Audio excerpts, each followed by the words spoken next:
Татар информ 1990 елдан бері татар һәм рус телләрендә яңалыклар әзерлибез. Компьютер, планшет, смартфонда. Яңалыклар, фикер, күзәтү. Нурзәдә, хәерле көн. Сине инде без татарча китаплар укучы буларак беләбез. Хәтта татар китапларын укып, шушы татар китаплары турында фикерләрен язучы бердән-бер кеше, бердән-бер артист түгел микән әле син? Шулай ук менә әле. Әйе, соңгы укыган татар китабың нинди? Соңгы дип мин бит аларны гел укып торам инде, менә әле яңадан алып кайтып укый башладым. Гөлчәчәк Галиеваның укып бетердем Газабануын һәм Тулгак дигән әсәрен укыйм. Аңарчы укыганын бик яратып укыдым, хәтта кабатлап карап укыдым Фәүзия апа Бәйрәмованың Күчемхан. Мен бик тарихи әсәрләр бик яратам. Тагын нәрсәләр менә хәзер чиратта тора, Казан утларының соннарын барлык соннарында җыеп бардым да алып кайттым милли китапханәдән. Хәзер укырга җыенам инде мин Гөләйзә Фәүзия Бәйрәмованың Гөләйзәсен укырга җыенам. Нурзәдә, нинди ешлыкта укыйсың син китапларны? Мин гел китап укып торам. Ничек вакыт барсың аңа? Бар, мин гел укып, гел китап укыйм. Мин кая гына барсам да, хәтта дөресен әйткәндә, теге ят инде әйтергә, ләкин шулай да мин ашаганда да китап укыйм. Ашаганда укырга да вакыт кирәк бит әле. Күбесе хәзер ашаганда Инстаграм актара. Син китап укыйсың? Мин китап укыйм, телевизор карамыйм, телевизорны кабызмаганыма хәтта 1-2 ай бардыр инде. Син китапны үзеңә кирәк дип укыйсыңмы, әллә ул синең күңел тәләбеме? Күңел тәләбедер. Мин чөнки кичкенәдән яратам китаплар укырга. Мин бит татарча гына да укымыйм, мин бит русча да укыйм, әйме? Шуңа күрә мин гел китаплар укыйм. Үземне хәтерли башлаганнан бирле, мин инде мәктәп елларында да, студент елларында да мин һәр вакытта да китап укыйм. Мин һәр вакытта да үзем белән китап йөртәм. Кая гына барсам да, минем кулымда китап булмыйча калмый. Хәтта менә бәлки минем сумканы ачып карасагыз да, бәлки бардыр. Чөнки бу арада соңгы вакытта кичкенә генә шундый шигырь китапларын үзем белән йөрткәлим, укыйм. Буш вакыт булганда бер кичкенә генә булса шигырь булса да укып алам. Ятламыйм, укыйм. Үзең белән йөртәсең. Буш вакыт үзең белән йөргәндә мин һаман белсеңме ни өчен сорыйм мин бу сорауларны, ни өчен сиңа бирәм? Китап укыйсыңмы дигәч, күп кеше бит инде вакыт юк дип әйтә. Менә минем берәсе килә, син шул вакытны каян табасың икән? Мин әзгенә берничә минут вакыт булганда, мәсәлән, кая да булса кемдер көтеп торырга кирәк була. Яисә, мәсәлән, мин каяндыр алдарак барып җитәм, әле минем әле 5-6 минут вакытым бар. Менә шул вакытта укый торам. Шул вакытта син смартфон актармыйсың. Юк, китап укыйсың. Бик сирәк кенә актарам. Һәм аннан соң, мәсәлән, мин концертларга барганда, минем һәр вакытта да китап йөри үзем белән. 1-2 көнгә чыкканда, мәсәлән, мин ниндидер китапны алып чыгам, инде еракларга, озакларга киткәндә минем электрон китабым бар. Ул бер яктан караганда ул бик уңайлы әйбер булды минем өчен, чөнки анда бик күп китапларны сыя, аны интернеттан скачать итеп алып була инде, шулай бит. Шуңа күрә ул минем бер коткара торган бер әйберем, чөнки самолетка утырсам да, поездга утырсам да, автобуска утырсам да, машинада мин үзем рульдә бармыйм икән, мин китап актарып барам, китап карап барам, шигырь китаплары булса да карап барам. Электрон китап инде ул минем өчен тагын бер уңайлы, менә шундый бер әйбер булып чыкты. Мин анда китапларны күп иттереп скачать итеп алам да инде, шуннан соң рәхәтләнеп укыйм инде, кая барсам да. Менә китаплар, журналлар һәр вакытта да үзем белән, хәтта авылга кайттым менә мин бер көнне, әйме? Анда да үзем белән кыстырып кайттым китапларны. Нурзәдә, сине башка артистлар сөйләвенчә, син хәтта концертта чыгышлар арасында да китап укыйсың. Әйе. Китап укыйм. Хәтта банкетларда да, әгәр мин җырларга гына барам икән, үзем алып бармыйм, җырларга гына барам икән. Мәсәлән, мин бит инде бер җырлап кирдем, 1-2 шыр җырлап кирдем дә, мин бит инде бер ярты сәгатьтән соң гына чыгарга мөмкин бит инде. Икенче выходым инде, икенче чыгышым. Ярты сәгатьтән соң, 45 минуттан соң, 45 минут бу ярты сәгать буена эшләп утырырга кирәк инде. Мин китап укыйм, әйе. Кеше белән сөйләшәсең, Инстаграм карыйсың, интернет карыйсың. Минемчә китап үзе бер байлык. Мин хәтта мин шул хәтле яратам, миңа китап бүләк иткәннәр, берсен әйткәндә. Китапларны мин сатып алам. Миндә иң күп нәрсә китап. Мин татарча да укыйм, русча да укыйм. Китап кибетенә гомумән мин әйтәм, мине китап кибетенә гомумән якын җибәрергә ярамый. Мин анда сатучылар беләләр. Әле менә бер көнне түгел, май ахырында мин бардым Чаллыда 3 концерт белән инде булдык бит инде. Шунда инде мин чаптым инде анда мэрия концертлар залы тирәсендә, анда торговый центр бар. Шунда чаптым инде, мин беләм анда китап кибете бар икәнен. Азык-түлек кибетен миңа кирәк анда һәм китап кибете. Мин анда кием салам карап йөрмим бер качанда. Китап кибете булса, мин иң беренче китап кибетенә керәм. Анда кірдім де ул апа әйтә инде, сезне күптән килгән юк иде бит инде. Сатучылар да таныйлар. Менә аннан алып кайттым Роберт Мигнолин 2 томлык китабын, шигырьләр китабын. Алып кайтасың да укый башлыйсыңмы син аны, ул син ятып торамы? Тора төрлечә була. Төрлечә була. Кайберләрен укыйм. Шигырьләр бит алар ничектер менә күңел халәтенә карап укыла инде. Минем диван башында дип әйтергә кирәк, һәр вакытта да 5-6 китап ятып тора. Алар һәр вакыт менә шул тирәдә ятып тора, мин акыракта идәнгә дә куярга, аннан соң кире яңадан диванга алып куям мин аны. Алар һәр вакытта да ятып тора. Мин Син бер китаптан юлы аерылган берничәне юк. укыйсың. Укыйм. Бер юлы берничә. Менә мәсәлән шигырь китабы да ята. Шул ук вакытта мәсәлән менә Гөлшәҗә Галиеваныкы да ята китап. Аннан соң инде мәсәлән инде русча китап да ята анда. Төрле көнне төрлечә нәрсә укыйсым килә, шуны алып укыйм. Нурзәдә, бу китапларны уку, бигрәк тә татарча китаплар уку синең эшчәнлегеңдә ярдәм итәме? Минемчә ярдәм итәдер инде, чөнки менә мин бит инде бер ара Мәйдан каналында яшьлегем чишмәләре тапшыруында алып бардым. Анда бит инде минем язучылар белән дә әңгәмәләр булды бит инде. Алар белән очрашканча кадәр мин бит әлбәттә алар турында да белергә тиешмен бит инде. Аларның әсәрләрен укымаган булсам инде, аларның романнарын, шигырьләрен укымаган булсам, мин инде алар белән ничек әңгәмә кырган булыр идем инде. Хәтта Камил абый Кәримов белән сөйләшкән вакытта мин аңа нидер сорау бирдем. Ул миңа әйтә инде, мин ди курка башладым инде, син миңа караганда да күбрәк беләсең бугай дип шулай дип әйткәнен хәтерлим менә. Мәсәлән, Галимҗан абый Гыйльманов белән без очраштык. Әлбәттә, мин аның бөтен китапларын укыган кеше. Мин аны бик яратам, әсәрләрен. Менә ул албастыларны мәсәлән, мин аны әлләнчә тапкыр укыдым. Минем әле шундый гадәтем бар, мин бер укыган китапны мин берничә тапкыр укыйм. Менә мин аны эчтәлеген беләм, менә бу Газабаның мин бит инде беләм. Ләкин мин аны күптән укыдым, чыккан вакытында ук. Менә мин аны хәзер яңадан алып кайтып тагын укыдым. Шул албастыларны мин инде яттан беләм. Инде Галимҗан абыйның үзәгенә үттем, кайчан дәвамы чыга инде моны дип. Ул әйтә, дәвамы язылды инде ди. Мин әйтәм, шалтыраткан саен кайчан була? Кайчан чыга инде? Кайчан көтәргә инде? Мин әйтәм, Галимҗан абый, булмый, мин сезнең өегезгә килеп укырмын ахыры. Китапның дәвамы юк бит, мин әйтәм һаман. Шул ук мәсәлән Батулланың Бию җине кагылган егет әйме? Мин аны бер 3-4 тапкыр укып чыкканмындыр инде. Менә шундый автобиографик әсәрләрне дә бик яратам укырга. Аннан соң мин бик яратам Туфан абый Миңнуллинны утырып уйладым. Ул бит ничектер аның кайсы битен ачып, кайсы кыска гына шундый хикәяләр дип әйтим, истәлекләр битендә шуларны укый башласаң, аның кайсы битен ачып укысаң да кызык. Менә ул минем үземдә бар, өйдә бар. Мәсәлән, мин аны китапларны карыйм, Туфан абыйның менә шу китабы бар икән. Тукта, шунда карап торган җирдән генә мин ачып аның бер кичкенә әсәрен, кичкенә генә бер шул хикәясен дә уйлап укып алырга мөмкинмен. Китаплар күп. Нурзәдә, шундый сорау бирәсе килә. Татар китабын табу синең өчен проблемамы бүгенге көндә? Минемчә юк. Мин Татарстан китап нәшрияты кибетенә керәм, аннан алгалыйм китапларны. Аннан соң бит инде менә сезнең монда шул китап нәшриятының китабы бар, китап кибете бар, анда да керәм мин, аннан да алам китаплар. Нур кибетендә бар, ул элек менә багымда хәзер аны бетергәннәр икән, ләкин гумга күчкән, мин аны эзләп таптым, барыбер. Күп китап кибетләренә керсәм, татарча китаплар менә анда юк. Менә мин бер көнне кердем, мәсәлән, Тандемда булган китап кибетенә, Книга Плюс дигән. Мин әйтәм, сезнең татарча китапларыгыз кайда?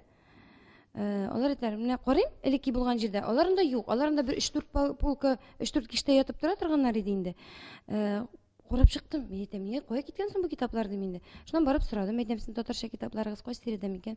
Һәм алар бер генә калдырганнар. Бер генә киштә берничә генә китап калган. Менә ул начар инде, ул әйбәт түгел инде. Чөнки минемчә безнең бит шәһәргә туристлар, башка илләрдән дә килә, татарлар килә. Бөтен кеше бит инде бер генә китап кибетен эзләп йөри алмый, Татарстан китап нәшрияты кибетен эзләп йөри алмый бит инде, кайда икән бу дип. Минемчә, китап кибетләре булган менә шушы сату үзәкләрендә татарча китаплар булырга тиеш дип саныйм мин үзем. Чөнки кеше бит инде барыбер Татарстанның, шул Татарстан тарихы белән дә кызыксынырга мөмкин. Яисә каяндыр килгән, мәсәлән, аның ниндидер язучыларның әсәрләрен укыйсы килә. Ул бит инде чит өлкәдә бит инде юк, алар аны таба алмыйлар бит инде. Китап кибетенә керә, китап юк диләр, татарча китап юк диләр. Мәсәлән, шул Кольцода анда беркайчан да минем татарча китаплар күргәнем юк. Китап кибетенә нинди зур китап кибете. Районнарда әлбәттә бардыр инде. Менә бердән-бер шул йөри торган китап инде минем Татарстан китап нәшрияты кибете. Чөнки башка китап кибетләрендә мин татар китаплары бардыр дип, күптер дип әйтә алмыйм. Булган чиркта да алар 1-5-6 гына. Һәм аларның күбесе менә кайбер кеше үзе акча түләп, шулай ясап чыгара бит инде, эшләп чыгара бит инде китапны, әйме? Менә шундый кешеләрнең китаплары. Һәм ниндидер мәктәп темаларына, мәктәп балаларына кагылышлы китаплар гына. Балалар өчен дә булырга тиеш бит инде. Балалар өчен шундый матур китаплар чыга, әйме? Мин прям карыйм, теге сокланып туя алмыйм, шундый матур китаплар, шундый рәсемнәр матур, шундый матур дип эшләнгән китаплар чыга. Менә аларны бит инде читтән килгән кешеләр, мәсәлән, үзләре белән алып кайтып китеп, балаларга бүләк итеп, яисә балаларны укыта алырлар иде. Аларга әлбәттә бик яхшы күренеш менә гумда ачылган, әйме? Теге шәһәрнең үзәгендә, минемчә аны күбрәк әзрәк теге рекламировать итәргә кирәктер инде. Менә килгән кешегә ул әлбәттә бик җайлы әйбер, ләкин аны менә ул күренеп тора торган китап булсын ул менә шундый китап кебек. Элек бар иде бит Баумында. Ул әле дә бар. Әле дә бар, ләкин анда бик кичкенә генә калган инде ул, әйме? Аны бөтен кеше белә иде. Менә аны бөтен кайдан килгән кеше дә, чит өлкәдән килгән кеше, чит илдән килгән кеше дә китап кибете бар дип, аны Баумында китап кибетен белә иде. Менә минемчә менә шул гумда булган шушы кибетне минемчә әзрәк кенә бераз гына күбрәк рекламировать итәргә кирәктер дип уйлыйм инде мин. Китапханәдән алып кайтам. Күбесен сатып кына алам дип әйтмим, Кайсы китапханәләргә Милли китапханәдән. Чөнки мин анда бер ara үзем эшләп алдым. Татар бүлегендә, китапханәдә. Шуңа күрә мин анда бөтен кешене беләм дип мактан алам.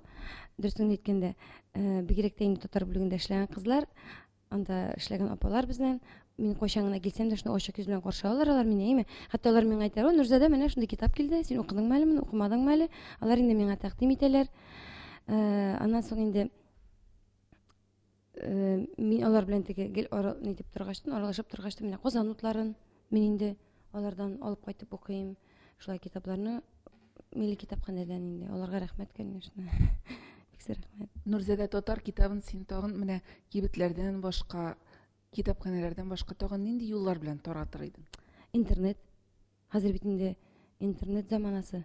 Минемчә менә китапларны менә скачивать итеп булса күбрәк, әйме, мәсәлән, электрон китапларга шул ук мәсәлән телефоннарга, минемчә яхшырак булыр иде, кеше күбрәк укыр иде дип уйлыйм инде мин үземчә. Дөрес, китапны бик сирәк укыйлар, бик мин хәтта әйтә алмыйм, менә үземнең янәшәмдәге кешеләрне шул хәтле күп итеп, мәсәлән, укыйм икән дип мин үземне мактап әйтүем түгел. Ләкин мин яңа китапларында укыйм. Мин укыйм Казан утларында чыккан әсәрләрне дә укыйм. Мәсәлән, мин Зифа апа Кадырованың "Сагынырсың мин булмам" Сөмбелә турында бит нәйме? Мин аны укыдым Мәйдан журналыннан. Башта мин аны укыдым Мәйдан журналыннан. Минем бер яратмаган әйберем генә бар, журналларда чыкканда "Ахыры киләсе санда" дигән әйберне яратмыйм мин. Шуңа күрә мин аны җыеп барам. Аннан соң җыеп алып кайтып кына укыйм. Башта укыйм. Җыелып беткәч кенә, чыгып беткәч кенә укыйм. Менә мин ул әсәрне Мәйдан журналына алып кайтып укыдым. Чөнки ул Чаллыда чыга торган журнал бит инде, Мәйдан журналы. Мин аны шуннан алып кайтып укыган идем. Аннан соң китап чыкты да, укый башлагам да, әйтәм: "Туктагыз, мин моны укыдым бит", мин әйтәм. "Кайда укыдым соң мин?" Мин әйтәм: "Бит моны шунда укыганмын икән" дип исемә төште инде. Минемчә менә интернетта булса китаплар, әйме, күбрәк әйбәтрәк булыр иде дип уйлыйм инде мин. Хәтта шул ук, мәсәлән, ни өчендер безгә элеккеге әсәрләрне, мәсәлән, кертмәскә инде, әйме? Хәзерге заман әсәрләрен генә дип әйтмим, хәзерге заман романнарын, повестларын дип әйтмим, язучыларын дип әйтмим, элеккегеләрен, шул ук, мәсәлән, Абдрахман Әбсәләмовлар, Мөхәммәд Мәхдиев, аны инде ничә укысаң да бетеп булмый торган әсәрләр дип уйлыйм инде мин үземчә. Менә бик укыйсы килеп тә шул китапны таба алмаган бер китабың бармы синең? Андый китап. Менә тагын укыр идем, бәлки кайчандыр укыгансыңдыр, яңасы чыкмагандыр. Менә бәлки тәкъдимең бардыр, менә шул китапны яңадан чыгарсыннар. Менә андый тәкъдимем бар иде, ләкин бәхеткә каршы чыгардылар. Чөнки мин үзем милли китапханәдә эшләгән арада, мин анда озак эшләмәдем үзем. Мир Хәйдәр Фәйзинең 2 томлык китабы бар иде.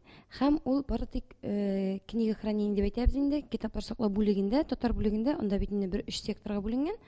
Шунда китаплар саклау бүлеге бар, секторы бар. Шунда аның 2нче томы бердән-бер экземплярда, бу бит инде уку залында да түгел, бердән-бер экземплярда, һәм инде аның менә тышлары теткәләнеп беткән китап иде. Һәм инде университетта татар бүлегендә укучы студентлар киләләр бит инде. киләләр, ул китапка шират дип әйтерлек торадыр. Хәзер белмим ничектер инде ул, әйме? Бәлки үзгәргәндер дә, бәлки аны шират торып укымый да торганнардыр инде. Мин инде һәрвакыт әйтәм, нишләп чыгармыйлар шушы китапны, нишләп менә шушы пьеслар, менә бу китап югалса, или берәр нәрсә булса, нинди зур мирас юкка чыга. Шулай бит инде, ул бит инде милли китапханәдә булгач, ул анда сакланырга тиеш. Дип уйлыйм инде мин үземчә, әйме? Ул бит инде мирас булып калырга тиеш. Ул уку залында да юк. Бердән-бер экземпляр, ни кадәр зур китапханәдә. Ниһаять, мин бер көнне кергәч, китап кибетенә кергәч күрәм, Мирхәйдәр Фәйзинең менә шушы пьесларын чыгарганнар. Бөтенесе кергәндерме, юктырмы, әйтә алмыйм, ләкин бик ишем поша иде шуңа. Хәтта мин китапханәдән киткәчтен дә Татарстан менә шу китап нәшриятында эшләгән минем Дамир абый Шакиров, Дамир абыйга да әйтәм, Дамир абый чыгарыгыз әле, ник чыгармыйсыз шул китапны, бетә бит. Бер кеше булса әйтер иде инде, миңа нәрсә инде, мин киттем, мин эшләмим, миңа кирәк түгел дип. Ләкин минем бик ишемне пошыра торган әйбер менә шул булган иде. Куандым, чыгарганнар. Тагын бармы шундый китаплар? Тагын шундый китаплар хәзер генә исемә төшерә алмыйм, әле әйтә алмыйм. Хәзер генә исемә төшерә алмыйм, анысын әйтә алмыйм. Нурзәдә, менә кызыксыну турында әйттең, әйме? Күп кеше китап укымый чыннан да. Бала чакта яратып китап укыган безнең буын кешеләрдә хәзер китаптан безде дип әйтергә була. Мин инде безнең балаларны әйтеп тә тормыйм. Китап укыту бик кыен балаларга. Моны укытучылар да әйтә, моны мин дә әни буларак әйтәм. Әйдә синең балачагыңа әйләнеп кайтыйк әле. Менә китапка мәхәббәт ничек тәрбияләнде синдә? Китапка мәхәббәт Кайчан башланды? Укый белә башлаганнан бирледер. Хәреф таный башлаганнан бирледер. Чөнки минем әни гомер буе мәдәният өлкәсендә эшләде.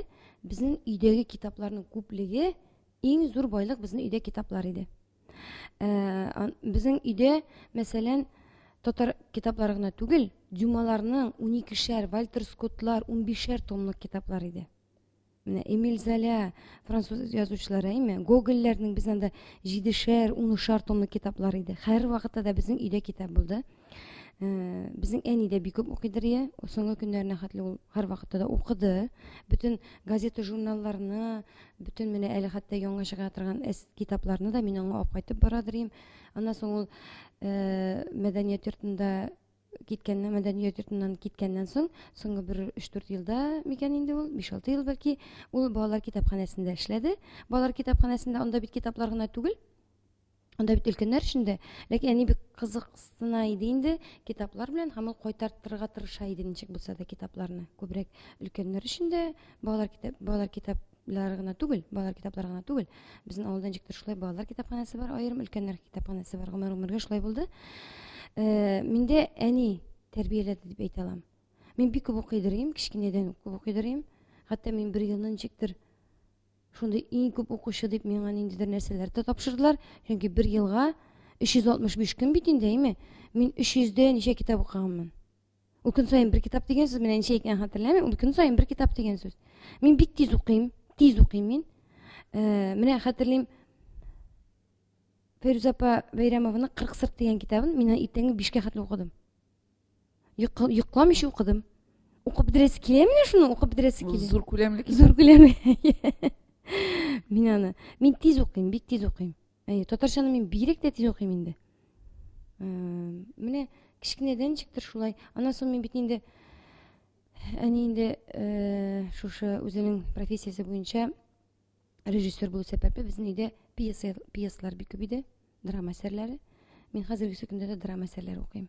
Моны күп кеше укый алмый, бөтенләй укый алмый күп кеше. Хәтта минем шундый танышларым бар, театр училищесын бетергән булсалар да, алар әйтәләр, ул ничек укып була соң ул пьесаны диләр миңа. Менә мин яратам, бөтен яңа татар пьесасы дигән китаплар чыкты бит инде, алар ничә томлык икән хәзер әйтәләр, 15 томлык микән? Мин аларның барысын алып кайтып укыдым милли китапханәдән. Менә яратам, аны миңа әйтәләр, ничек истә калдырып буласың, чөнки рольләргә бүленгән бит инде. Менә аларны да яратам укырга. Әле соңгысы, менә мәсәлән, пьеслар мин укыдым, Айгөл Әхмәт Галиева, бик ошады пьеслары. Хәтта минем инде бик якын дусларым, Илфат Камалиев режиссер, мин әйтәм, Илфат, менә монда бер шундый яхшы пьеса бар, мин әйтәм. Аны да укып чыгарга мәҗбүр иттем. Мин әйтәм, укы, син моны укырга тиеш, режиссер буларак укып чыга, мин әйтәм, менә шушы пьеса, син шушы китапны ал, һәм менә шу пьесаны мин әйтәм, укып чыга әле. Бу мен әйтәм менә бер дигән театрда куела торган пьеса. Укысый моны мен әйтәм. Ул аны бик хәзер уйлап йөри инде. Минемчә уңай якка бу сорау, бу эш уңай якка барыр дип уйлыйм инде мин әйме. Чөнки әйтте, укып чыктым, дөрестән дә шулай әйтәм. Бу тәрбияви дә, тел турында да кергән монда. Телне өйрәтү буенча да милләт проблемасы да бар, мен әйтәм. Монда кешелеклелек дигән әйбер дә бар, мен әйтәм. Монда бу тәрбияви, мен әйтәм. Бу тәрбияви. Кызык та, мен әйтәм, үзе шул арада. Заманча да һәм тәрбияви дә, мен әйтәм. Монда син моны, мен әйтәм, куярга тиеш. Әле мин шулай итеп кайбер кешеләрне укыттырам да, әле мин китапларда.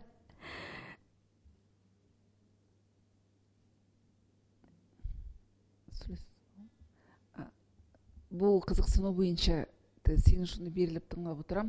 Кызыксынуу боюнча мына бала чагыңны өттүк. Әйе.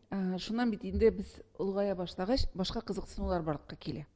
Һәм сәбәп тә барлыкка келе, китап укымаска. Менә алга таба ничек булды? Менә интернет заманына килеп кирдек. Күбез интернетка таба китте, китапны онытту. Менә синдә ул ничек булды? Миндә Ничек син онытылмады бер китапка кайчан. тугры булып кала алдың?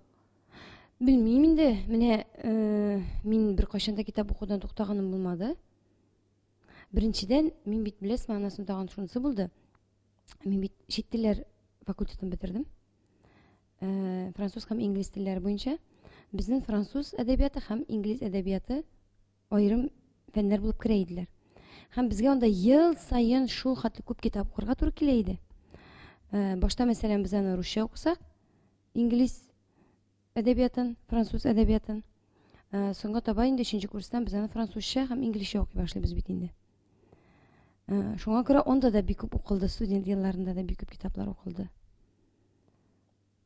Филологияны бетергән күп кеше китапны бик күп укыганда, ләкин укудан чыккач туктый. Мин әйтә алмыйм, мин яратам, укырга яратам. Минем өчен кызык бит инде менә нинди әсәрләр язылган, нинди әлбәттә менә мин соңгы вакытта әйтә алам инде менә үзебезнең элеккеге классик язучыларыбыз кебек, шул мәсәлән Мөхәммәд Әбмәхдиев кебек, инде андайым Аяз Гыйләҗевның әсәрләре кебек, Абдрахман Әбсәләмов. Менә шундый теге романнар юк. Томлык китаплар юк хәзер. Нишләптер? Мин үзем мәсәлән хикәяләр укырга яратмыйм. Менә анысы бар. Китапларны, мәсәлән, китап кибетенә барам, мин хикәяләр генә икән, мин аны алмаска да мөмкин инде. Мин яратам күләмле әсәрләрне. Повесть булсын минем өчен, роман булсын, рәхәтләнеп укырлык булсын инде ул менә. Бу сорауга без әйләнеп кайтырбыз әле. Бер сорау бар. Синең менә бу китапка мәхәббәтең белән бәйле. Без бит инде балаларны укыта алмыйбыз хәзерге вакытта. Менә балаларга китапка мәхәббәт тәрбияләү өчен нишләргә кирәк? Нинди киңәш бирер идең? Минемчә кичкенәдән үк кирәктер. Алар хәзер шул хәтле интернетка ияләнгәннәр. Минемчә әзрәк кенә бәлки теге минем әлбәттә үземнең балам булмагач та мин ниндидер теге шулай эшләгез, булай эшләгез дип бер кешегә дә әйтә алмыйм. Ләкин бу минем теге шәхсән үземнең фикерем һәм киңәшем генә. Минемчә шул хәтле матур китаплар чыккан вакытта аның бит татарчасы да, русчасы да бар. Алар бит бик күп һәм бик матур, искиткеч. Безнең балачакта шундый китаплар булсамы, мин мөгаен китапханәдән кайтып та кермәгән булыр идем, шунда гына кунган булыр идем. Алар ияләнгән хәзер телефонга. Минемчә кичкенәдән үк менә бала инде укырга өйрәнә башлаган шук, моны әкренләп менә шулай китаплар, бәлки әни кешеләргә дә китап уку җитми торгандыр. Әкиятләр уку. Мәсәлән, мин хәтерлим Дәрҗи Аппакованың китапларын әйме. Кирлемән, мине гомер буе оныта торган түгел ул Кирлемән дигән. Чөнки аны әни әйтеп, әни миңа менә сиңа шуны укырга кирәк, син кире. Менә кара әле кызны, менә кара әле Кирлемән килә икән бит. Сиңа да Кирлемән килгәндер, менә син бу китапны укып чыга әле дип миңа аны хәтерлим, миңа алып кайтып биргәнен әнинең. Теге балалар бит һәрберсе кирләнә бит инде, әйме. Теге русча мультфильмда бар, ни хачуха дигән инде. Бу бит инде нәкъ шундый әйбер, дөрестән дә менә хәзер бар микән ул, юк микән? Минем үземә дә кызык булып китте әле бу Кирлемән бар микән, юк микән чыккан. Минемчә менә шундый китаплардан башланса, минемчә әйбәтрәк булырдыр дип уйлыйм инде. Аннан соң менә Алмаз Гыймадиев бит әйме, ялгышмасам, балалар өчен. Аны бит шундый кызык, хәтта минем үземә кызык. Ничек балаларга кызык түгел икән, мин аптырыйм. Мин алып укыганым аны. Теге телефонда кәҗәме? Әле алып кайтырмын дип торам. Үземә алып кайтырмын дип торам. Өйгә алып кайтып куям дип әйме. Ул бик кызык. Аны менә укыйсың, мин кычкырып көлә-көлә укыдым. Менә балалар өчен шундый матур бит китаплар. Белмим ни өчен кеше менә шулай укудан туктады. Ни өчен кеше үзенең балаларына менә рәхәт бит инде интернет телефонда тордың да ул бала ашый, шуны карап кына йөри. Менә хәзер аннан соң мин беләсезме, һәр соңгы вакытта нәрсә бик ошый минем күңелемә, Шаян ТВ дигән барлыкка килде, име телевидение барлыкка килде бит. Менә ул миңа ошый. Чөнки анда балаларга шундый кызыклы, матур тапшырулар бар, мультфильмнар бар, татарча. Менә ул татар балаларына минемчә бик зур бер ачыш та булды һәм инде зур бер үсеш бирер өчен бик зур нәрсә инде бу дип уйлыйм мин. Менә татар балалары менә һәр кемнәр менә шундый үзләренең балаларында татарлар кемнәр үзләренең балаларында татар теленә мәхәббәт уятырга тели, беренчедән минемчә менә шушы каналдан башласалар, минемчә тагын да әйбәтрәк булыр иде дип шулай дип уйлыйм үземчә. Бу шәхсән минеке генә фикер. Рәхмәт. Инде жанрларга әйләнеп кайтыйк. Менә әйттең, күләмле әсәрләр юк әз дип. Бу нәрсә белән бәйле дип уйлыйсың? Бу фикерне бер син генә әйтмисең, Нурзәдә. Менә минемчә уйлыйм, бәлки яза да торганнардыр безнең язучылар, әйеме? Күп нәрсә бит хәзер матдиякка бәйләнеп калды. Бәлки шундый белән дә бәйледер. Әлеге дә баягы мин тагын әйләнеп кайтам Галимҗан Гыйльмановка. Менә аның албастылары ул бит инде дөрестән дә шундый зур әсәр, әйеме күләмле. Анда 2 китап микән чыккан инде хәзер 3-нчесен һәм 4-нчесен язып бетергән. Димәк ул тагын шуны хәтле китап дигән шул сүз бит инде, әйеме? Ләкин аны язып бетергәннән менә мин белгәнемчә генә хәзер ким дигәндә 1-3-4 ел. Бәлки бу менә шушы матдиякка да бәйләнеп кала торгандыр дип уйлыйм инде мин. Ягъни язылган әсәрләр чыкмый кала. Әйе, чыгылмый кала. Аннан соң ни өчен менә бер генә әсәрне язалар да, әйеме, бер китапны язалар да, повесть язалар да, битте китте. Кайбер кешенең башка әсәрләре юк та бит. Менә шундый кызык кына әйтеп укыйсың, матур гына әйтеп язылган, теле дә матур инде, әйеме. Битте, шуннан соң башка китабы юк аның. Менә мин хәзер хәтерли алмыйм авторның исемен. Кайда син насыйп яр? Менә оныттым дөресен әйткәндә. Өйдә бар, әзрәк арттагы полкада торадыр, шуңа күрә хәтерләмим. Бик матур язылган. Аннан соң бит әле тагын шунысы бар, китаплар бик кыйбат. Бик кыйбат. Татар китаплары да бик кыйбат. Хәтта татар китаплары менә тегене Чаллыда булганда да әйтте миңа сатучы апа, бик кыйбат хәзер татар китаплары ди. Бәлки шуңа күрә кеше алмый да торгандыр дип әйтәсе килә инде. Мин дә аңлыйм инде, әлбәттә, чыгарыр өчен күп чыгымнар кирәк китапларны. Ни эшләп менә шулай язылмый икән соң, менә белмим инде, дөресен әйткәндә мин хәтта менә яшьләр арасында шундый күләмле әсәр язган кешеләр кемнәр икән дигәнгә сорауга булса, мин аңа җавап бирә алмас идем. Шигырьләр әлбәттә бар. Шигырьләр күп языла. Ләкин минемчә менә хәзер безнең менә шу Камил Абыкаримовлар, Галимҗан Гыйльмановлар алар чоры китә бара, алардан соң килүче кемнәр бар икәнен әйтә алмыйм. Юктыр да бәлки, шагыйрьләр бар. Шагыйрьләр бар, әйе. Шагыйрьләр бар. Рифат Салех, мәсәлән, Аршаих, әйме, Йолдыз, анда Илмир Җәлилова, мәсәлән, мин бик яратам аларның шигырьләрен укырга. Шагыйрьләр бар. Ни өчен күләмле әсәрләр язучылар юк икәнен? Бу ничектә, бәлки вазгыять белән бәйле булырга мөмкинме бу? Иҗтимагый, сәяси вазгыять белән. Матди сәбәпләре булырга мөмкин. Матди сәбәпләре булырга мөмкин. Ләкин бит инде элекке заманда да бит татар китапларын тыйган заманнар булган бит инде. Аңа карап язучылар язмыйча тормаганнар бит әле. Язганнар. Бәлки язучылар үзләрен кадерсез туя башлаганнар. Бәлки анысы да бардыр. Анысы да бардыр, юктыр дип әйтмим. Әйе, бәлки шулайдыр да. Ни өчен дигәндә, бәлки аларның менә яза торган бик телекләре дә бардыр. Аны бит инде күрүче дә булуы кирәк. Элек бит ул язучыларга бөтенләй икенче төрле мөнәсәбәт булган.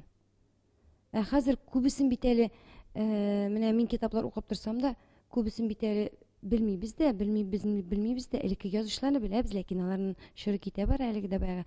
Менә минем якташым Рөстәм Галиуллин, әйме, бик матур әйберләр яза иде, ләкин мин соңгы вакытта күрмим аны әсәрләрен. Менә минемчә ул бик романнар шундый яза торган язучы булырга тиеш ул. Бәлки ул теге өлгереп кенә җитмәгәндер әле.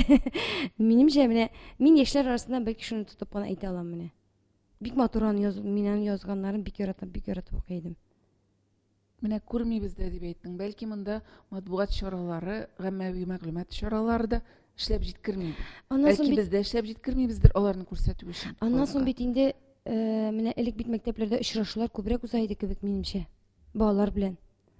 Балалар белән очрашулар, аннан соң әдәбият укытучыларыннан да киләдер әле бу. Язучыларны алар чакырырга тиеш бит инде. Минемчә, нинди булса язучыны чакырдылар исә, балаларда бөтенләй икенче төрле караш булып китәр иде. Аннан соң бит әле тагын шул ук радио, телевидение мәсәлән, язучыларга карата бәлки ничектер суынып киткәннәрдер. Гел, менә мин үзем теге эстрада җырчысы булсам да, былай дип әйтер идем инде. Менә гел җыр белән генә тормышта бармый бит әле. Менә шушы әлеге дә баягы әдәбиятка да игътибар кирәк. Минемчә, монда дөрестән дә игътибар кимеде. Алар үзләрен дөрестән дә кирәксез дип тоя торганнардыр минемчә.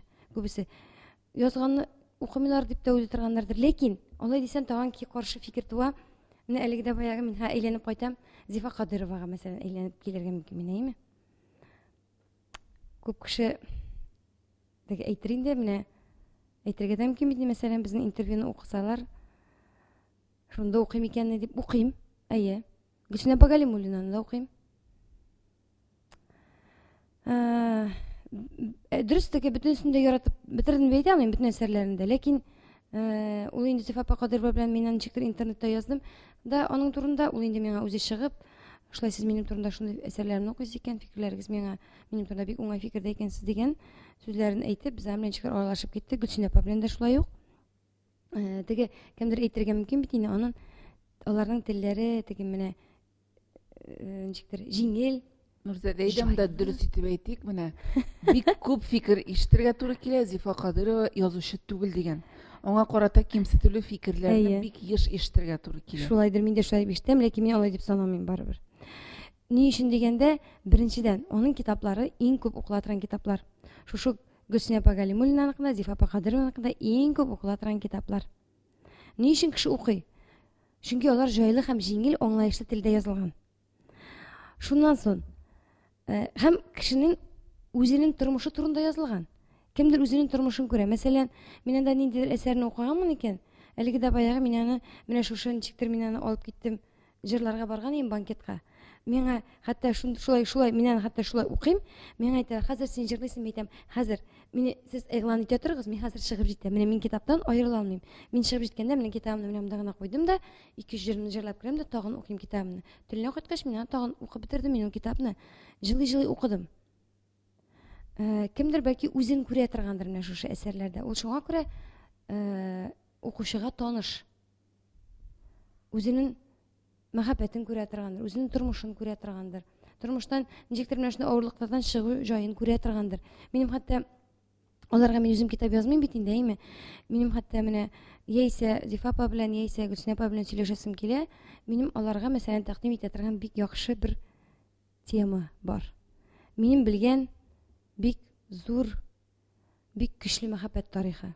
Алар аны мин үзем яза алмам инде, белмим. Бәлки картайгач мин дә язармын китап. Әллә тотып торганмы дип тә уйлыйм инде, әйме? Ләкин мин булай дип әйтер идем. Менә бу тарихны мәсәлән минем чыгарасым килә. Ул бик матур мәхәббәт тарихы. Чөнки мин аны сөйләгәндә, мин аны җылый тыңладым. Бу әкиятләрдә дә була торган менә шундыйрак мәхәббәт тарихы улаймы? Һәм тагын шуны әйтәсе килә. Менә ни өчендер аларга бәйләнергә яраталар, әйме? Бәлки шушы язучылар күбрәк бәйләнә торгандыр инде. Үзләре китап чыгармыйлар. Ләкин бераз гына көнчелек тә бардыр. Татар халкында гомумән көнчелек дигән әйбер бар. Хисатлык дигән әйбер хас инде татар халкына. Киштеге мәзәктә кебек әз генә бер сөскә менә башласа, калганнары тартып төшерергә тора бит инде. Менә бит мин моны булай дип аңлаталам. Без моны ничектер сөйләшеп киткән идек, шулай Шәмсия апа Җиһангирова белән тапшыруда, яшьлек мөшмәләр тапшыруда мин дә аңа шуны сорау биргән идем. Без моны булай дип аның белән сөйләштек. Менә рус әдәбиятында бар хатын-кыз романнары, мәхәббәт романнары дигән, әйме? Һәм инде криминал романнар да бар, детектив романнар да бар. Анда бит беркем дә әйтми, ни өчен сез шуны укымыйсыз, ни өчен аны укыйсыз дип. Алар бит әле мәсәлән, алар аны шундый кичкенә генә форматта гына, матур гына әйттереп чыгара, һәр бер кеше үзе белән алып йөреп, сумкага тыктың, киттең, поездга утырдың, автобусга утырдың, укып та була бит аларны. Мин үзем дә укыйм аларны. Ни өчен мәсәлән, аларда Татьяна Веденская, Екатерина Вильмонт, мин аларны укыйм, әйме? Наталья Нестерова, алар бар. Ни өчен бездә булмаска тиеш әле шул ук безнең Зифа Кадырова һәм Гөлсин апа? Ни өчен булмаска тиеш? Булырга тиеш. Язсыннар. Мәсәлән, анда безнең тарих әсәрләр язалар икән инде, әйме? Алар да менә шундый матур гына иттереп язылса, минемчә теге җиңелрәк тә язылса, аннан соң тагын бит әле менә шундый тормыш турында язылган әсәрләр бар. Алар шулай җиңелрәк язылса дип әйтим инде. Минемчә алар укылыр иде. Алар да укылыр иде. Мин мәсәлән аларны укыйм, әйе, барысын да әсәрләрен укып барам. Әлбәттә, теге кайсыдыр бер әсәре, анда нидер китабын укыдым, ул ошамады.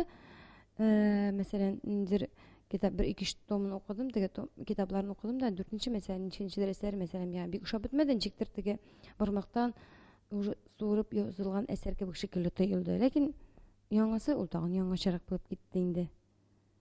Менә сүгәргә кирәкми, сүгәргә без бөтенебез дә оста. Гел нишләптер безнең халык гел сүгәргә генә тора. Бөтен кешене. Татарча җырласан, тегеләй җырламыйсың дип сүгәләр. Аннан соң мин һәр вакытта мәсәлән әйтәм, менә әгәр инде әйтәләр икән, менә дискотекага баралар, анда тегеләй булай сүгәләр икән, анда безнең эстрада җырчыларын, анда менә җыен шырдый бирде җырлый, дискотечный җырлар җырлый дип сүгкәннәрен дә мин яратмыйм. Менә шул ук җырчыларга безнең яшьләр дискотекага йөриләр икән, алар бит татар җырын тыңлап йөри, татар җырын тыңлап үсә бит алар. Татар теленә. Минем хәтта бар менә шундый бер гаилә, аларның, мин инде кемдә исемнәрен әйтмим, аларның малайлары, ул ничә яшьләр булды икән, бер 12 яшьләр тирәседер, ул бала гомумән татарча сөйләшмәгән. Татарча җырлар тыңлау түгел, татарча уку түгел, гомумән татарча сөйләшмәгән. Үзләре татар, ничектер теге рус телендә сөйләшеп, кайбер кеше бит шулай балаларны электән өйрәтәләр, шулай кичкенәдән өйрәтәләр русча сөйләшергә. Һәм ничектер мин аларда юбилей алып барам, миңа әйтәләр, менә безнең җегет җырлар әле диләр инде. Фирдүснең бер җыры кирәк иде дип без инде табып бирдек инде, менә интернеттан шундый бар бит хәзер инде мөмкинчелек. Ул инде башта җырлаган җырлары. Шуннан шунда утырган кунакларга шундый зур сюрприз булды.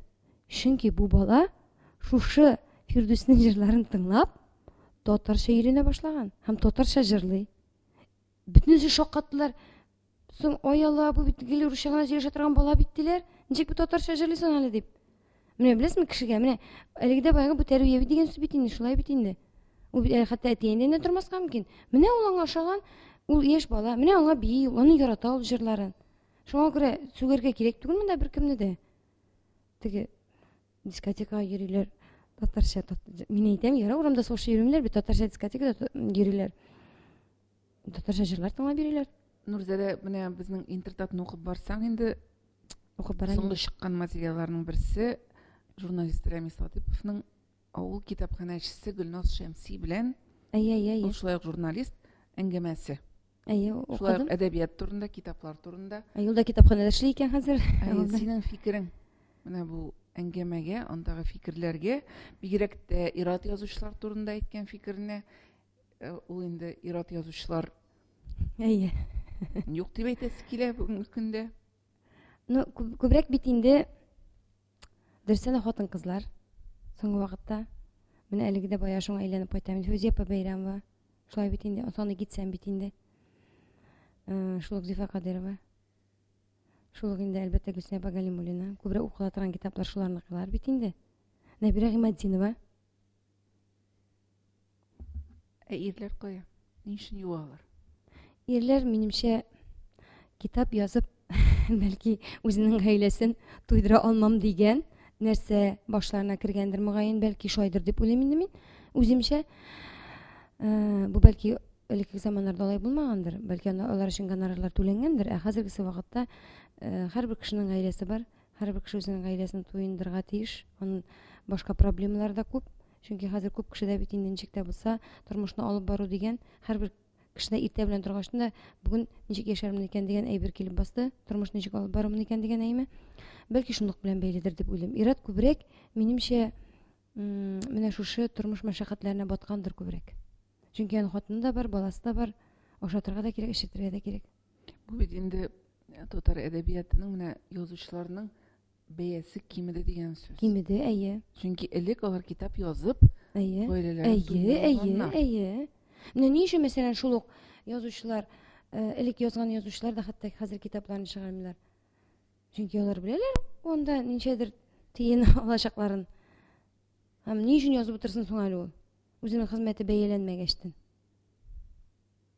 Бәяләнмәү юк. Элек бит инде менә мин теге укып беләм бит инде Акыш күле тирәсендә язучыларның аерым һәрберсенең даһачлары булган, бу бит инде хөкүмәт тарафыннан каралган. Анда җыелышканнар бит инде язучылар, Шулай Мөдәррис Әгъләмов әйтәләр, теге мин аны яхшы белмәсәм дә әсәрләрен беләм, ләкин мин аны күргәнем булды. Шул китапханәдә ул очрашуларга килгән, мин китапханәдә эшләгән чагында очрашуларга килгәне булды, Шунда яшәп, шунда иҗат иткәннәр. Анда табигать, матурлык.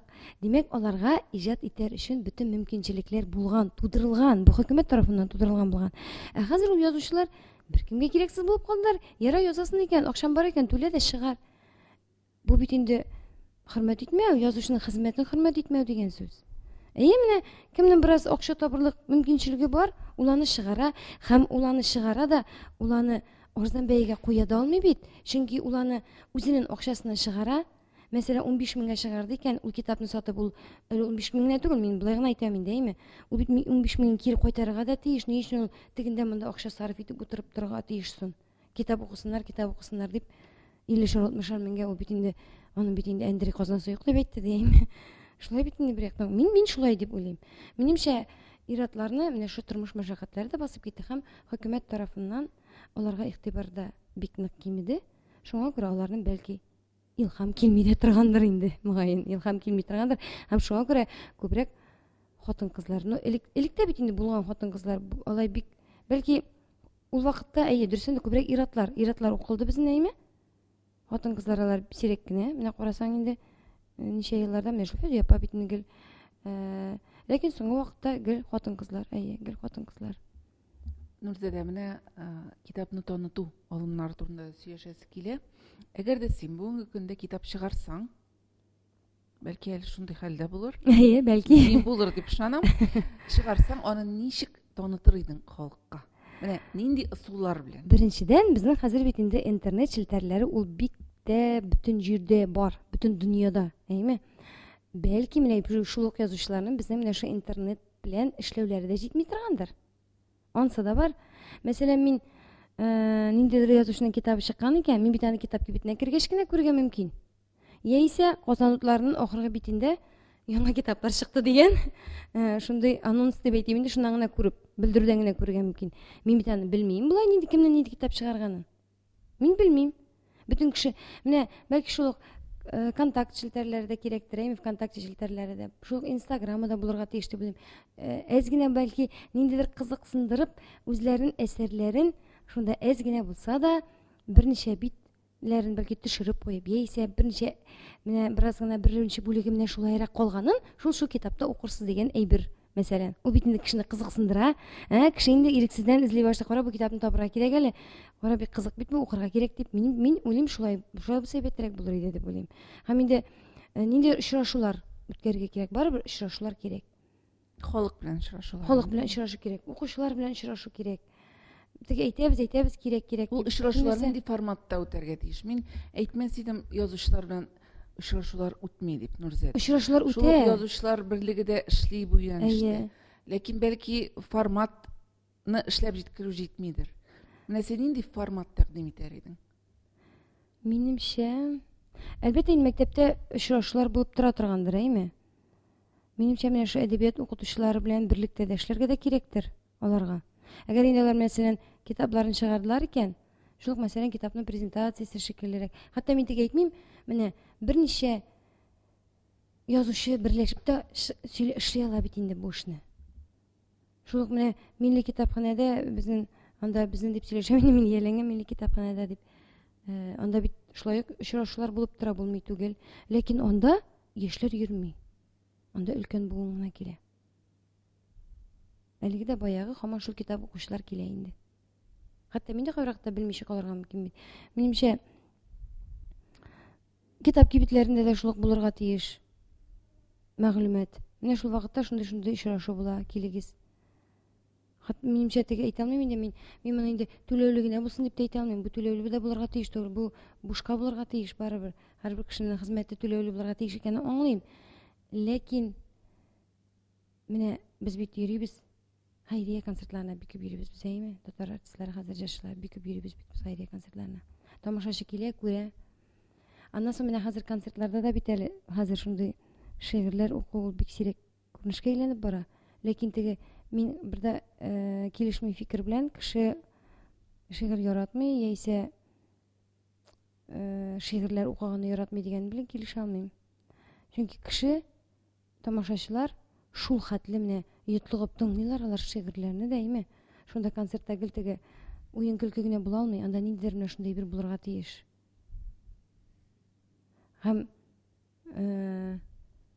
аннан соң менә шундый гөрләтеп кул чабулар, ул бит инде күренеп тора. Мәсәлән, без Әлфия Хәбибуллина белән шулай кавракта баргалыйбыз шундый концертларга, әйме. Менә санаторийларга баргалыйбыз, чакыралар бит инде. Аның шундый шигырьләре бар, шундый әсәрләре бар. Ул инде безнең язучыларның шундый лирик әсәрләрен укый. Менә әйтергә кирәк, ул теге хәзер инде лирик әсәрләр укуда бетеп бара сәхнәдән. Аны бит әле алып баручылар да укый башлады хәзер. Гел мәзәк кенә сөйләп биреп булмый бит әле. Менә ул ягы да юкка чыгып бара, ул юнәлештә юкка чыгып бара. Чөнки безнең менә мәсәлән Рәшит Абый Сабиров үзенең язучыларыбызның нинди күләмле, нинди матур әсәрләрен сөйли ул, әйме? Шуны матур итеп җиткерә белә бит инде ул. Фаил Шафигуллинның да әсәрләреннән да, әйме? Камил Абдукәримовның бик матур юмор булса да, ул бит бар, юмор да бар, лирик әсәрләр дә бар. Аларны да җиткерә белергә кирәк бит инде. Һәм менә мин әйтер идем, хәзер безнең яшьләр арасында, алып баручылар арасында менә шундый күләмле әсәрләрне сөйләүчеләр алар юк дәрәҗәсендә. Менә мәсәлән, без соңгы бер тапкыр барганда Әлфия Шәмсия апа Җиһангированың кайсы әсәреннән дип әйтә алмыйм. Хәзер бер үзеген сөйли ул, әйме? Бер ялгышмасам шуныкы бар, или кайсыдыр хәзер әйтә алмыйм төгәл генә. Әнгам Матнабаевның сөйли, Әнгам Матнабаевның сөйли, Шәмсия апа Җиһангированың сөйли, аны Эльмира Шәрифуллина, аны берничә әсәр бар. Шуңа күрә әйтә алмыйм кайсысын сөйләгәндер, ләкин бер ират күз яшьләре белән кирде менә. Менә рәхмәт сезгә. Менә залда тамашачы күз яше белән утыра, кирип рәхмәт әйтеп чыгалар. Бу бит инде тагын нәрсә дигән сүз? Менә күп кешегә, күп алып баручыларга менә бу әйбер җитми. Менә алар шулай ук булсын, тегесе дә булсын, монысы да булсын, шаян әсәрләр дә булсын. Ләкин менә минемчә алып баручылар үзләренең өстендә эшлиләр икән, үзләрен тагын да югары дәрәҗәдә үстерергә телиләр икән, аларның репертуарларында менә шундый әсәрләр дә булырга тиеш. Менә шул Камил Абдукәримовның да менә укы син китапны алып укы. Анда бит шуны матур иттереп язылган әйберләр бар. Хәтта мин үземдәге эшләгән алып барышта әйтәм, менә алып кайтыгыз әле, шул китапны алыгыз әле. Туфан абыйны менә шул җирен алыгыз, менә шул укыгыз әле миндә. Ул бит шуны матур, шундый. Хәтта саны матур шуны алып сөйләп, кызык иттереп, юмор әсәре иттереп тә сөйләп була. Күбесе укымый инде, нәрсә дип әйтим инде. Әлегә дә бая шуңа тагын әйләнеп кайтабыз. Шул берничә тапкыр теге журнал, газета, журналлардан шигырь уку белән генә шикләнәләр. Әле укысалар әле. Сүз башым бит шурәл дигән нәрсә турында башлангандан булды. Китап укучы артистларны беләсеңме тагын? Бу авырак сорау булдымсы? Кемнәр китап укый микән безнең? Моны мин милли китапханәдә кызлардан сорармын әле. Кемнәр килә сезгә? Әйтегез әле, кемнәр китап укырга йөри дип. Әйтә алмыйм. Бу сорауга мин җавап бирә алмыйм. Чөнки мин ниндидер шушы әсәрләр буенча, хәтта менә элементарны дип әйтәм, әйме? Теге җиңел генә әсәрләр булса да, шушы Зифа апага әйләнеп кайтсак та, Гөлсинә апаның да минем алар турында, аларның әсәрләре ничегрәк булды дип, алар белән уртаклашыр кеше бардыр дип әйтә алмыйм. Әни бар иде, әлбәттә, әни минем укып тора иде бөтен әйберне. Без белән китапларны алмашабыз, мин китапларны алып кайтам, шулай иттереп инде, әйме? Шигърият буенча әлбәттә мин аралаша алам. Әлфия Хәбибуллина белән. Әлфия укып бара, ул ярата. Аның белән без фикер алыша алабыз. Менә мондый күләмле әсәрләр буенча мин әйтә алмыйм. Димәк, менә бүгенге көндә татар әдәбияты турында рәхәтләнеп сөйләшерлек кешең юк. Юк булып чыга инде. Юк булып чыга. Һәм соңгы сорау сиңа, Нурзәдә. Кызык булып китте үземә дә. Мин Әйе. китапханәгә кереп сорыйм әле мин моны. Соңгы сорау. Синнән лайфхак. Хәзер шундый модалы сүз бар бит инде. Әйе. Менә мин үзем кечкенә вакытта китапханәгә йөри идем, бик яратып укый идем китапларны. Китапны мин ничек сайлый идем? Ачып карыйм, бераз караштырам, диалоглары күп булса, алып кайтып укыйм. Диалоглары әз булса, укымыйм. Бу менә минем өчен шушы җанлы тел булырга Әйе, әйе, тиеш әйе. телдә. Ул минем өчен күрсәткеч иде, кызык китап. Китап кызык дигән күрсәткеч. Менә син китапны ничек сайлыйсың? Син алсын өчен китап нинди булырга тиеш? Миндә дә бар андый бер. Әйе, миндә дә бар. Чөнки гел теге табигать кенә тасвирланса, чынлап әйтәм, аны гел укыйсы килми. Кайбер кешенең бит аның бар, бик күп менә бер укыйсың 3-4 бит, һәм һаман бер үк әйбер турында языла, тегеләй, менә тегендә барган, булай тегеләй, булай шайтырган, яисә табигать, анда бик узак язылган мәсьәләне шулай индеме? Без табигатьнең матурлыгын булай барыбыз да беләбез ничек икәнен. Минем өчен дә шулай. Аннан соң китапны ачып карагачтан, мин әлбәттә иң беренче алам, ачып карыйм. Шигырь китапларына карата, мин инде үзем җыр көйләр язу сәбәпле, җырларга көйләр язу сәбәпле, минем менә шигырьләр, алар минем өчен нинди булырга тиеш шигырь китаплары. Ачканда мин шигырьне булай карыйм. Менә мин ачтым, мин әйтәм, шигырь җырлап тора икән. Мин шулай дип саныйм. Менә җырлап торырга тиеш шигырь. Менә ул ничектер күңелгә ятышлы булырга тиеш. Андый шагыйрьләрнең китаплары, шигырь китаплары миндә бар. Бик күп. Кайберләрен ачасың, танылган язучы кебек. Шул хәтле күп фәлсәфи язылган. Һәм менә ничектер ул бик күңелгә ятып бетмәенчәптер. Нәрсә әйтергә теләгәнен дә аңлап булмый кайчагында. Әллә нинди бик күп менә бик дөньяга әллә ничек кирип киткән шигырьләр белән язылган кешеләрнең дә бик күп менә диктер. Фәлсәфи язылган шигырьләр дә бик күп. Бәлки миндә шуңа күрә теге күбрәк җырлар языр өчен укыйм булып чыгадыр инде бәлки. Әдәби әсәрләр күләмле Күләмле әсәрләргә менә шул әлеге дә баягы ачып карыйм, әзрәк укыйм, кызыксындыра икән. Әлбәттә алам, менә диалоглар бар микән алам. Тарихи китапларны алам. Тарихи китапларга бу кагылмый. Биографик әсәрләргә дә кагылмый. Бу инде менә күбрәк матур әдәбиятка дип әйтергә кирәк, әйме, кагылышлы монсымның. Аннан соң бит инде күп язучыны беләсең дә бит инде. Шундыктан да алына инде күбесе.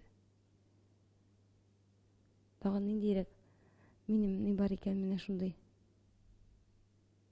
Әйтәм, миңа китап миңа бик күп китаплар ошый.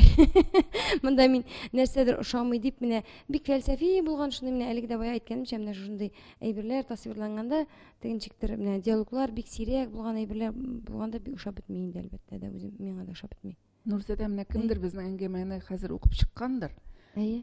Һәм синең фикерләрең белән килешәдер. Әдәбиятка карата, аңа таләпләргә карата бәлки синең киңәшең кирәктер. Менә күптән китап укымаган кешегә син бүгенге көндә менә нинди китап алып укырга киңәш итәр идең? Менә бер-ике әсәр. Менә кем нәрсә ярата бит инде тагын шунысы. Мәсәлән, Бу синең шәхси Әйе. киңәшең булсын. тарихи әсәрләр яраткан кешеләргә мин әйтер идем әлеге дә баягы Фәүзия апа Бәйрәмованың. Менә шул 40 сырт, ул мин аны тагын бер алып укыйм әле. Чөнки миндә аны өйдә алып укыйсы да юк, өйдә бар ул китап. Мин аны менә шул хәтле йотлыгып укыдым.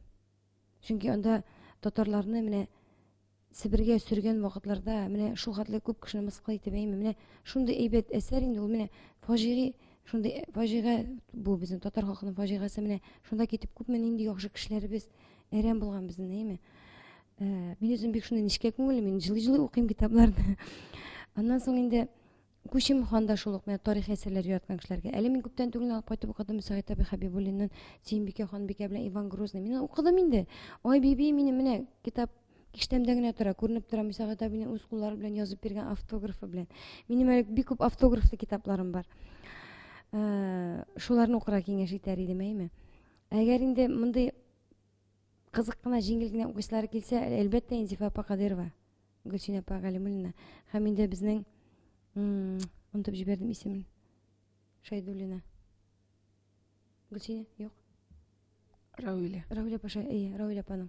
Шайдуллина бит әйм памятламасам. Рауиля апа Шайдуллинаның китаплары шулай ук бик матур укыла торган китап. Менә бу соңгы вакытта әйтер идем, бик кызыксынып, бик әйбәтләп укыдым.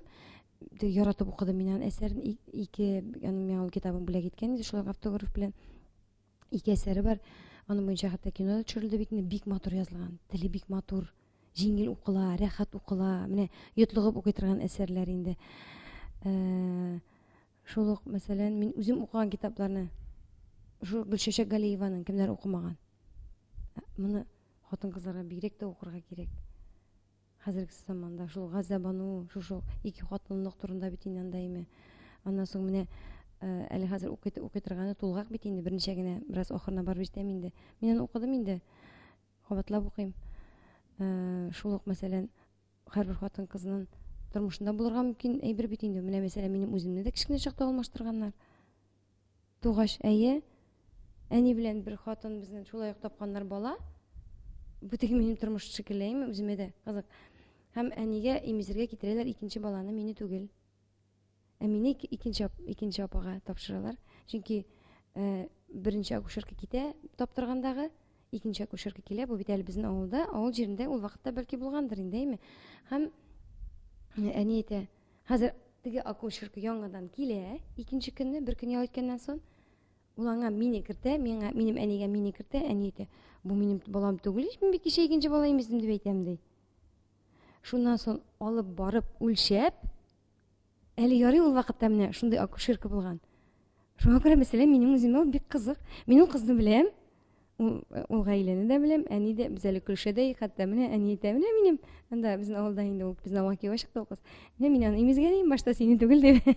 Шулай менә беренче менә шундый балаларны бутау, ул бит гадәти хәл булып та киткән булырга мөмкин шундый. Менә минем үзем белән дә шундый хәл булганы бар. Шуңа күрә инде тагын менә мистикалар буенча яратса, әлбәттә Галимҗан Гыйльманов албастылар.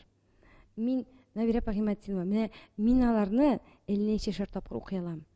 Ул албастыларны әйтәм бит, яттан беләм, мин аны яттан, шундый кызык бит, анынча укымаска мөмкин.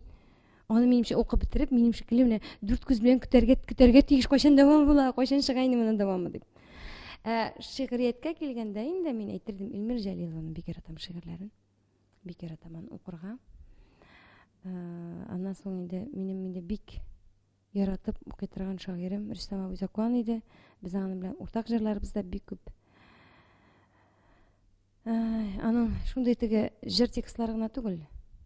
Җырларыбыз күп. Аның шундый шигырьләре бар. Менә мин аны укыйм, күңелем тула минем. Минем аны җырлыйсы килә. Хәтта мин хәтерлим, аның янына бардым, эшенә минем әйтәсә, минем китапларны укып бетердеңме? Мин укып бетердем, яңалары кирәк. Ул миңа кул язмаларын бирде аптырагачтан, үзе эшләр белән чыгып китте. Менә укый тормында дип миңа шигырьләр калдырып китте. Шуңа ул керешкә мин инде укырып җырлап утырадыр идем. Мин әйтә, сиңа бөтенләй шигырьләр бирә ярамый икән ди. Аннан соң инде бик яратам Илсөяр Ксановның шигырьләрен бик яратам. Әлегә дә бая менә хатын-кызларга әйләнеп кала инде бу. Базык Фатыйховның да яратам әсәрләрен. Шулай ук шигырьләрен укырга яратам. Әнгәм Атнабаев, ул теге күпме укысаң да туйдырмый торган. Һәм инде бик яратам әлбәттә Роберт Миңнуллинны.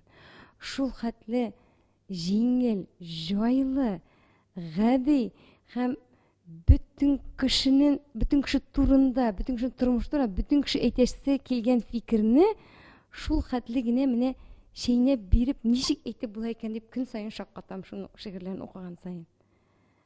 Бернинди әллә ни фәлсәфи дә түгел. Менә шул арада менә бөтен кешенең күңеленә дә тия торган. Хәтта менә теге Салават Зәкиевич әнисе белән куйган фотографияны куйды бит. Син бәхетле, синең әни исән дигән. Мин хәтта менә теге шундый күңелем тулды. Дөрестән дә менә шулай бит, син бәхетле, синең әни исән, көткәндер, әни көтми калмагандыр. Менә гади генә бит инде, ләкин шул хәтле зур мәгънәле барысы да. Бүгенгесе менә бер катлылык турында. Менә аны укыдым иртә белән, бүген интернетны ачтым. Мин бит аны язылган Инстаграмда инде.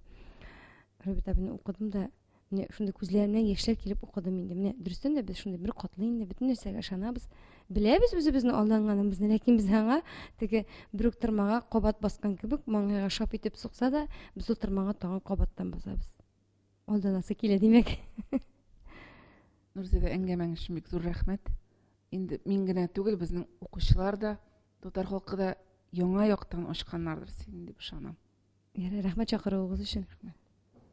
Татар информ 1990 елдан бирле татар һәм рус телләрендә яңалыклар әзерлибез.